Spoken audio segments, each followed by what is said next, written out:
This is WVBN reporting from France. After the success at the Canary Islands, the Deuxième Squadron was sent to reopen traffic with the Caribbean.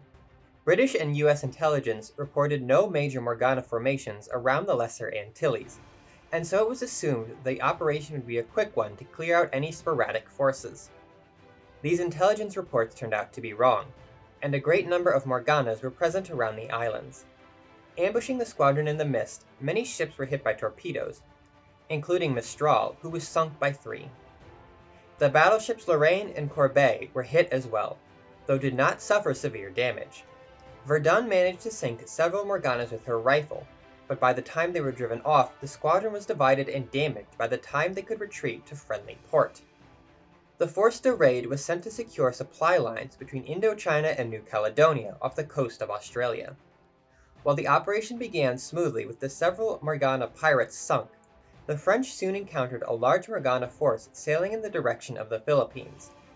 This was sunk without casualty, and Le Fantasque awakened her bell to push a number of Morgana destroyers into one another, vaporizing them all in a fiery explosion. When the fleet reached the Arafura Sea, they were overtaken by thick Morgana mist. Severe fighting followed, as the fleet fought to escape and free the area from the mists. Several islands were uncovered, but upon successfully escaping and reaching Port Moresby, the fleet realized that Georges Legueux and Montcalm were not among their numbers.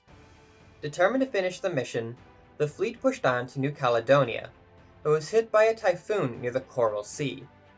The fleet assumed it was a Morgana weather device, seemingly corroborated by the small force that sailed out to attack them. Though they were driven off and the fleet had reached their destination, all supply ships had been lost to the mist or the typhoon.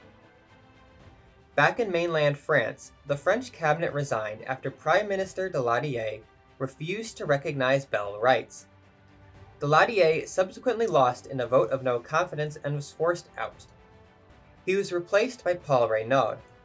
Reynaud planned to keep Daladier in his cabinet, but this saw fierce opposition by the military. The position of Minister of War was subsequently given to François Camel. Der Flinger was pulled into dry dock in Brest, where she would undergo full restoration. Captain Alexander Fabron was in charge, and while some thought him a bit mad over the whole undertaking, he seemed to have a mostly capable plan. This has been WVBN reporting from France.